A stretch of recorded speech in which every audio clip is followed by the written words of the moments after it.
Subscribe कीजिए सेविसर academy को और प्रेस कीजिए bell icon for more updates. दोस्तों, ज्ञान वार्तालाप के अंतर्गत जो मैंने आज का वाक्य लिया है वो वाक्य ये है कि ओवरसोल्ड क्वालिटी स्टॉक में अधिक निवेश करने की सलाह दी जाती है। It is advisable to invest more in oversold quality stock. हाँ दोस्तों, आज मैं ये जो ज्ञान वार्तालाप के अंतर्गत वाक्य लिया हूँ, ये बात मेरा दोस्तों खास करके तब लागू होता है जब मार्केट बेरिश मोड पर होता है, यानी काफ़ी ज़्यादा मंदी का बाजार जब हो जाता है। जब मंदी बाजार होता है तो चारों तरफ से नेगेटिव न्यूज़ होते हैं, जिसका असर शेयर्स के प्राइस पर पड़ता है। अब वो बात या न्यूज़ कुछ भी हो सकता है दोस्तों, ओवरऑल स्टॉक मार्केट पे जो असर करता है वो सबसे बड़ा बात विषय दोस्तों यही होता है कि जैसे अभी हम देखते हैं कि दूसरे कंट्री में, फॉरेन कंट्री में कहीं फेड रेट की बात आ गई या वो नेगेटिव हो रहे हैं, या वहाँ पर कुछ महंगाई दर बढ़ रहा है, या यहाँ पर महंगाई दर लगातार कुछ बढ़ने का न्यूज़ आ गया। तो ऐसा सब न्यूज़ जब मार्केट में आता है तो उसका असर काफ़ी पड़ जाता है दोस्तों। नॉर्मल टर्म की बात कर रहा हूँ। ये न्यूज़ एक तरह से मार्केट को गिराने का एक जरिया बन जाता है। न्यूज़ वास्तव में जो भी बैड न्यूज़ होता है मार्केट में दोस्तों, उसका बेसिक असर जो मार्केट प्राइस पे होता है, शेयर प्राइस पे होता है, वो केवल सस्ता होने के लिए होता है। इस चीज़ को पहले आप भली भांति समझिए दोस्तों। आपको बेरिश मार्केट में कभी भी जब ये ओवरसोल्ड क्या विषय है, पहले इसको भी आपको समझना है, क्योंकि कुछ बिगिनर्स भी मेरे ज्ञान वार्तालाप को सुन रहे होंगे, तो उन्हें ये भी समझना कि ओवरसोल्ड कॉलेज स्टॉक क्या है, ये भी जानना जरूरी है। और मैं उदाहरण भी दूंगा और कैसे आपको इन्वेस्ट करना चाहिए वो भी बताऊंगा। दोस्तों, ओवरसोल्ड क्वालिटी स्टॉक कैसा है, एक सिंपल सा पॉइंट है। जो स्टॉक नॉर्मल, जो उनका प्राइस 52 वीक्स जहाँ तक उसने हाई टच किया, जिस प्राइस में जो भी स्टॉक का प्राइस रहा है 52 वीक्स हाई को लेकर, वहाँ से वो 20-25% डाउन हो गया। नॉर्मल 30 से 40% से भी ज़्यादा डाउन हो गया। ये जब स्टॉक का बाद विषय होता है, ऐसे समय में, ऐसे पॉइंट पर स्टॉक का जो प्राइस होता है उसे ओवरसोल्ड स्टॉक कहते हैं, क्योंकि वह अपने 52 वीक्स हाई से 40% गिर चुका है। अब आप पूछेंगे सर 40% के ऊपर भी है तो भी वही कहलाएगा दोस्तों, क्योंकि 20-25% से जब वो ऊपर गिर चुका है। अच्छी अच्छी कंपनियों की बात हो रही है दोस्तों। ये मैं उन कंपनियों की बात कर रहा हूँ जो ब्लू चिप कंपनियाँ हैं। मैं उन कंपनियों की बात कह रहा हूँ या आप सुन रहे हैं जो हाई क्वालिटी स्टॉक है। अगर ऐसे स्टॉक, अगर मार्केट प्राइस उनका लगातार गिर जाए या गिरावट पॉइंट पर ज़्यादा चल रहा है, क्योंकि मार्केट लगातार सेलिंग प्रेशर पर है, जैसे हम न्यूज़ में सुनते हैं, देखते हैं कि अरे क्या हो रहा है, एफआईज शेयर्स काफ़ी हद तक बेच रहे हैं, सेलिंग प्रेशर मार्केट में ज़्यादा है। वो बेच किस ले रहे हैं दोस्तों? बेचने का कारण यही है कि वो शेयर्स को वो निकाल लिए हैं अपना पैसा, और थोड़ा थोड़ा और निकाल रहे हैं, या जो लोग ने नहीं निकाला वो निकाल रहे हैं। लेकिन निकालने के बाद उनके पास तो पैसा तो हाथ में आ गया ना। अब वो क्या करेंगे? अब वही शेयर जो सस्ता हो जाता है, उसी शेयर्स में वो दोबारा इन्वेस्ट करते हैं दोस्तों। ये है सत्य मार्केट का। वो पूर्ण रूप से निकल नहीं जाते हैं। पहले इस बात को आप ध्यान में लीजिए दोस्तों, क्योंकि ज्ञान वार्तालाप में ये भी जानना है कि एफआईज को बिजनेस करके पैसा बनाना है, कमाना है। तो वो पैसा अपना बना के या उन्होंने अपना प्रॉफिट बुक करके जो निकले हैं, उसके बाद उनके पास पैसा और बढ़ गया ना। एक सिंपल सा बात कह रहा हूं दोस्तों, जिसे आप भली भांति समझ लें। अब बड़ी रकम में कह रहा हूं, बड़ी रकम के भाषा में ही आप समझ जाइए उस बात को। जैसे एफआईज ने 1000 करोड़ इन्वेस्ट किया पर्टिकुलर स्टॉक में। अब मैं उदाहरण में आ रहा हूं दोस्तों, आपको जीता जागता उदाहरण देने जा रहा हूं, और वो उदाहरण में सत्य अपने आप छिपा हुआ है और सत्य अपने आप में है। जैसे ठीक है, अब जैसे मार्केट जब बुलिश ट्रेंड में होता है तो एफआईज का एक अपना स्ट्रेटेजी होता है। जैसे उन्होंने 1000 इन्वेस्ट किया, 1000 करोड़ की बात कर रहा हूँ दोस्तों। उन्होंने किसी पर्टिकुलर स्टॉक में 1,000 करोड़ इन्वेस्ट किया। ये उदाहरण भी है दोस्तों, और इस उदाहरण में वास्तविकता भी छिपा हुआ है। इस दोनों बातों पर आपका विशेष ध्यान हो। एफआईज ने पर्टिकुलर स्टॉक, अब एग्जांपल भी ले रहा हूं दोस्तों, समझ लीजिए बुलिश मार्केट है, पॉजिटिव ट्रेंड चल रहा है, पर्टिकुलर स्टॉक है। उदाहरण में मैंने उदाहरण ले लिया दोस्तों बजाज फाइनेंस का। बजाज फाइनेंस का भाव चल गया है, निकला, दौड़ चुका 6,700 800 से दौड़ा 7,000 हो गया, 7,200 300 हो गया। अब उन्होंने एंट्री लिया 6,700 का जब भाव था बजाज फाइनेंस का, तब उन्होंने एंट्री लिया। और जब वो देख रहे हैं भाव 7,300 का हो गया, 1,000 करोड़ उन्होंने इन्वेस्ट किया, अब 1,000 करोड़ का उन्हें बाकायदा मोर देन 10% से ज़्यादा उन्हें रिटर्न दिख रहा है। अब उनका 1,000 करोड़ तो 1,100 करोड़ हो गया। एक सिंपल सा एक राउंड फिगर का एग्जांपल दे रहा हूं दोस्तों, गणित और कैलकुलेशन तो अपनी जगह है, मैं एक सिंपल सा पॉइंट आपको बता रहा हूं।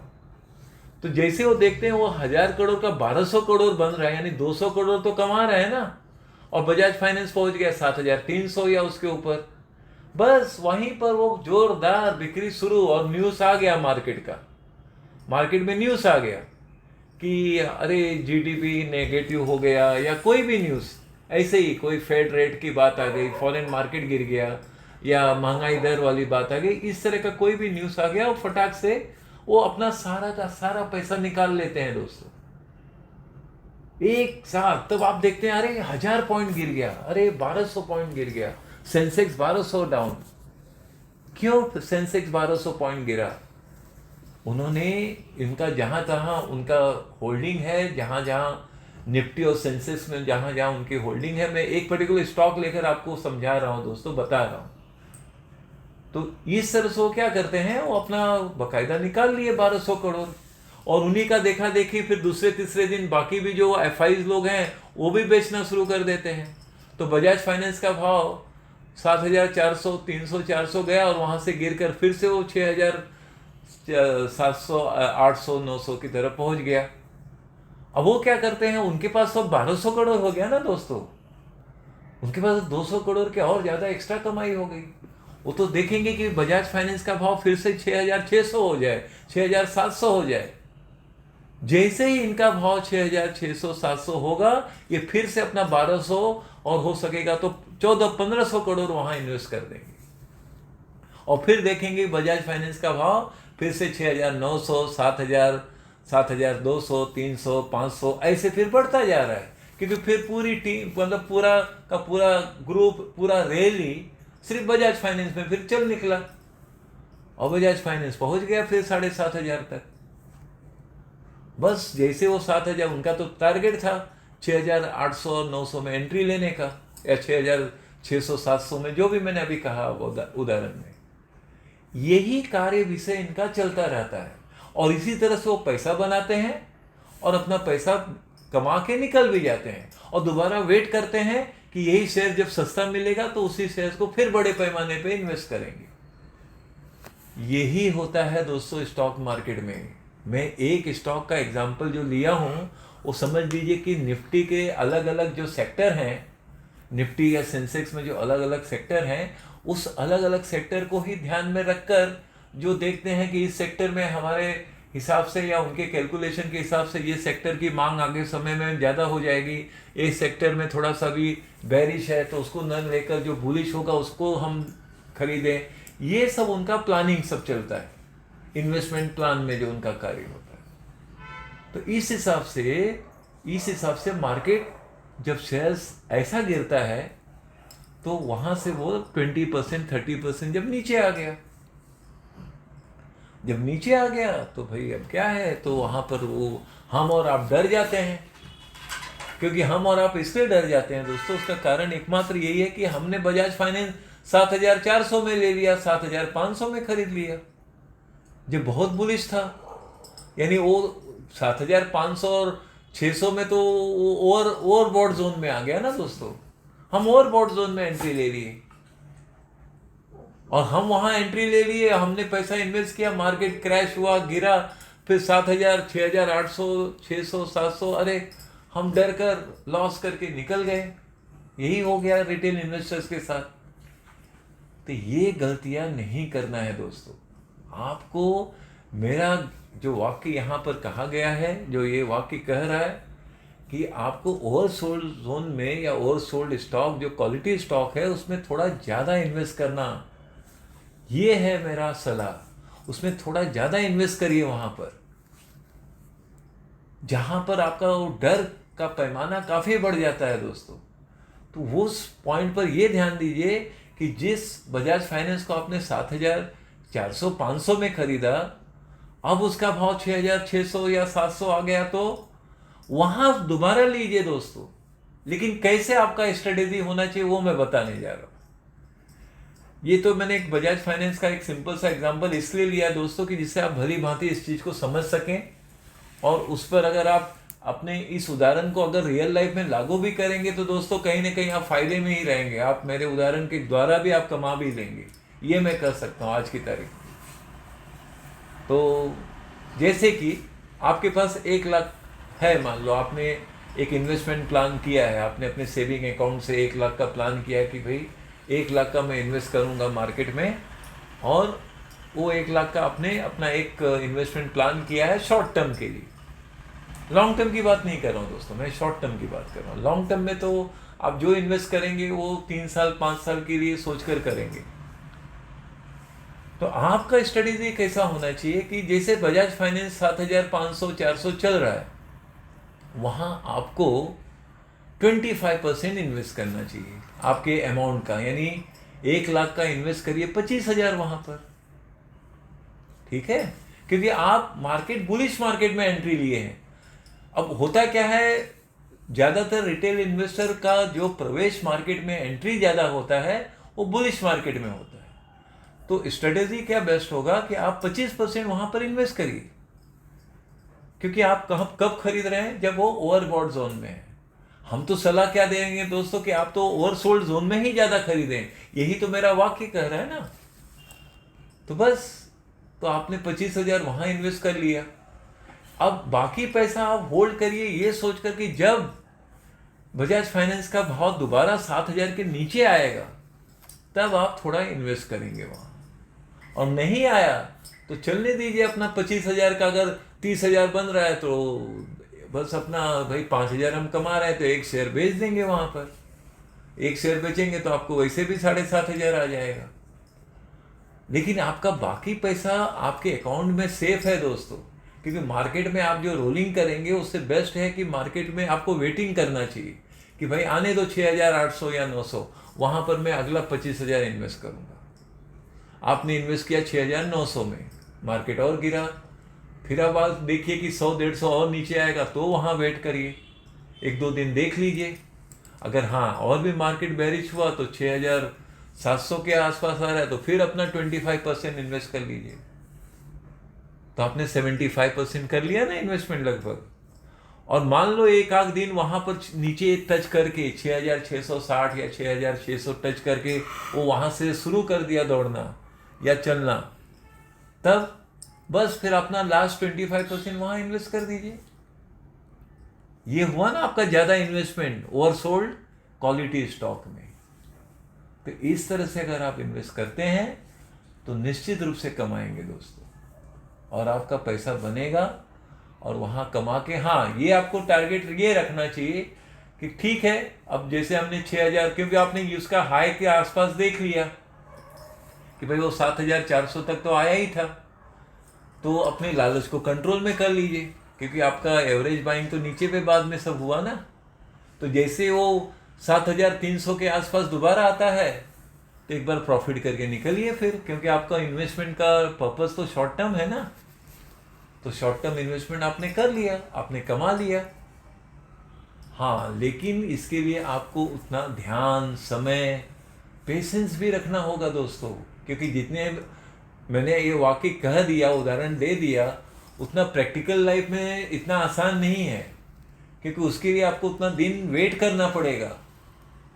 आपको उस 1 लाख का जो आपने इन्वेस्ट किया या एवरेजिंग आपने नीचे में जैसे किया, तो उस हिसाब से आपने जो कुछ भी इन्वेस्ट किया नीचे में, आपने ओवरसोल्ड जोन में ज़्यादा इन्वेस्ट किया, वो अच्छी बात है। तो उसमें कैसा है ना दोस्तों कि उसमें आप दूसरे तरीके से भी पैसा थोड़ा थोड़ा अपना लिक्विडिटी भी निकाल सकते हैं, क्योंकि आपने जो लास्ट इन्वेस्ट किया वो 6,600 या 6,700 के आसपास कुछ इन्वेस्ट किया। अब जब स्टॉक आपका शेयर प्राइस जैसे बजाज फाइनेंस वहां से 7,000 आ गया जब, तो आपने तो जो नीचे का एवरेजिंग किया बस उसके हिसाब से तो आप कमा ही रहे ना। तो थोड़ा शेयर वहां बेच दीजिए आप 7,000 आते ही। नहीं तो क्या वो 7,200-300 आने में हो सकता है 1-2 महीना और चला जाए, महीना भर चला जाए मार्केट का। तो वो आपका, क्योंकि उद्देश्य तो शॉर्ट टर्म का है ना, आपको कमाना है शॉर्ट टर्म में। तो बेस्ट क्या होगा कि जैसे वो 7,100 या 200 के आसपास आए वहां प्रॉफिट बुक कर लीजिए, आधा तो कर लीजिए। हाँ, कभी कभी ये होगा कि हो सकता है 7,200 जाके फिर से वो नीचे आने लगे। अब जब 7,200 जाके फिर नीचे आ रहा है तो एक बार आप फ्री हो ही जाइए ना, बाद में जाने दीजिए उसको 7,500 या 8,000 भी जाए तो ठीक है ना। फिर देखा जाएगा जब बेरिश मोड आएगा, जब ओवरसोल्ड जोन आएगा। तो ये दोस्तों, ये जो ज्वार भाटा है ना, ये मार्केट में पूरे साल भर चलता रहेगा। आपको मौका जरूर देगा मार्केट, वो शेयर प्राइस निश्चित रूप से नीचे फिर दोबारा मिलेगा आपको, लेकिन उसके लिए आपको पेशेंस दोनों जगह रखना है। कहां पर? बेचने के लिए भी, क्योंकि बेचने के लिए भी आपको पेशेंस रखना होगा। अब जैसे 6,800 से 7,200 आने में हो सकता है 1 महीना लगा दे, हो सकता है 2 महीना लग जाए।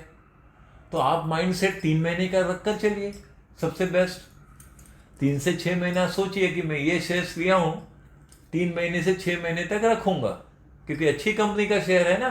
वैसे भी आपके पोर्टफोलियो में रहेगा, आपके डिमेट में रहेगा, तो क्या बुरा है। बजाज फाइनेंस जैसा स्टॉक अगर आपके पोर्टफोलियो में है भी, अच्छी बात है। निफ्टी का स्टॉक आपके पास है तो क्या बुरी बात है, अच्छी बात है, क्वालिटी स्टॉक है। तो बस, तो वहां पर आप प्रॉफिट बुक करिए जब आपको दिख रहा है कि हाँ भाई मैं मोर देन 5% कमा रहा हूँ या ज़्यादा कमा रहा हूँ, या जैसे आपको रिटर्न मिल रहा है उस हिसाब से आप पैसा अपना धीरे धीरे निकालते चलिए। यदि आप इस तरह से कर रहे हैं ना दोस्तों, तो इनडायरेक्टली आप भी एफआईज जैसा चल रहे हैं। इस बात को समझिए, मेरी बात को गहराई, अब मेरे वाक्यों की गहराई समझिए और इस इन्वेस्टमेंट स्ट्रेटेजी की गहराई को समझिए। आप इस तरह से अगर आप इन्वेस्ट कर रहे हैं तो आपका tuning indirectly FIIs, foreign institutional investor की तरह आप कर रहे हैं। और वहां पर जैसे वो निकल जाएंगे आप भी उसी समय लगभग निकल जाएंगे। तो बस, तो आप भी तो कमा के निकले ना। तो कमा के निकले, आप पैसा प्लस करके निकले, बस वही तो उद्देश्य है। वही तो प्रॉफिट बुक किए ना आप। बस प्रॉफिट बुक करके फिर पेशेंस रखना होगा दोस्तों। या कोई दूसरा स्टॉक जो आप देख रहे हैं ओवरसोल्ड जोन में आ गया है, हाँ, वो आपको थोड़ा स्टडी फिर करना चाहिए, या मालूमात, क्योंकि अब मार्केट में कमाना है तो ध्यान देना ही होगा। थोड़ा सा आपको भी एनालिसिस स्टडी करिए। ये भी तो एक आप ज्ञान को प्राप्त करने का ही कार्य कर रहे हैं ना दोस्तों। तो उसमें क्या है, वो तो अच्छी बात है। सीखना, पढ़ना, जानना, जानकारी लेना, ज्ञान प्राप्त करना, ये सब तो होना ही चाहिए एक इन्वेस्टर्स को, क्योंकि वो जानने की इच्छा या ज्ञान प्राप्त करने की इच्छा सदैव रहना चाहिए आप में। तभी वो उत्सुकता आपको मजबूत बनाएगा दोस्तों। तभी आप जाकर सही समय सही पॉइंट पर आप स्टॉक को ले पाएंगे, क्योंकि आप फुल्ली फोकस है अपने ऑब्जेक्टिव के साथ। हाँ, ये ऑब्जेक्टिव आपका शॉर्ट टर्म के लिए, मेरे ये जो मैंने आज कहा दोस्तों, ये शॉर्ट टर्म इन्वेस्टमेंट प्लान के अंतर्गत आती है मेरी बात। हाँ, लॉन्ग टर्म इन्वेस्टर को क्या करना चाहिए, क्योंकि उनको तो लॉन्ग टर्म के लिए रखना है। तो जिनके पास बजाज फाइनेंस पहले से ही है, जिनके पास 200, 400, 500, 1000 शेयर पहले से है, वो जो जिन्होंने 500, 1000 रुपये में ले रखा है, किसी ने 1500 में ले रखा है, किसी ने 1500, अरे 2000 के आसपास ले रखा है, उनके लिए यही एडवाइस है कि जब बजाज फाइनेंस ओवरसोल्ड जोन में आता हो तो उसे अगर वो जोड़ना चाहते हैं तो और जोड़ लीजिए, वो उनकी इच्छा है। भाई उनके पास पहले से ही मान लो 400 शेयर है, तो वो ये टारगेट करें कि धीरे धीरे 500 शेयर हो जाए। और 500 शेयर कैसे हो, उनके बजट के अंतर्गत, कि भाई चलो 400 तो पहले से है, तो नीचे आया बजट है तो चलो 50 और खरीद लेंगे। फिर कभी दोबारा नीचे आएगा फिर हम 50 ले लेंगे, लेकिन किस भाव में, यही 6,600, 6,700 के भाव में, या उसके नीचे कभी आया तो लॉन्ग टर्म इन्वेस्टर को इस तरह से करना चाहिए, क्योंकि उनका तो उद्देश्य अपना वेल्थ को मेंटेन करना, वेल्थ क्रिएट करना, मेंटेन करना और कायम रखना, कायम ही रखना है। तो कायम रखने का मतलब भाई जो आपका करोड़ों का शेयर है या करोड़ों की चीजें हैं उसको सदैव कायम रखिए आप। इस तरह से इस क्वालिटी स्टॉक को आपको बखूबी रखना चाहिए, संभालना चाहिए और अपने उद्देश्य के अनुसार चलना भी चाहिए कि भाई आपको एक्स्ट्रा ऑर्डिनरी जब कोई स्टॉक रिटर्न देता है, जैसे कि मैं पिछले कई ऑडियो में कह भी चुका हूँ कि थोड़ा बहुत आपको इन्वेस्टमेंट जरूर करना चाहिए। इन्वेस्टमेंट का मतलब आपको वहाँ से प्रॉफिट निकालना चाहिए और इन्वेस्टमेंट का नेक्स्ट प्लान रखना चाहिए। ऐसा मेरे वाक्य का संपूर्ण अर्थ यही है दोस्तों। तो बस मैं मानता हूँ मैं जो आपको कहना चाहता था आपने उस बात को सरल रूप में समझ लिया होगा और मेरे इस उदाहरण को भी आपने ध्यान में नोट कर लिया होगा। और इस उदाहरण को भी अगर आप फॉलो करते हैं दोस्तों तो मैं निश्चित रूप से कह सकता हूँ कि आप साल भर में कमाते रहेंगे और आपका कमाने का जरिया बना ही रहेगा। लेकिन उसके लिए पेशेंस भी जरूरी है और आपके इन्वेस्टमेंट अमाउंट के अंदर काम करेंगे तो आप सदैव सफल रहेंगे। बस यही कहना है दोस्तों। बस मुझे क्या कहना है दोस्तों, मैं तो मानता हूँ मेरी बात को आपने सरल रूप में समझ लिया होगा। और बाकी हमारे जो कार्य विषय है इसके बारे में तो पहले से ही आपको जानकारी है।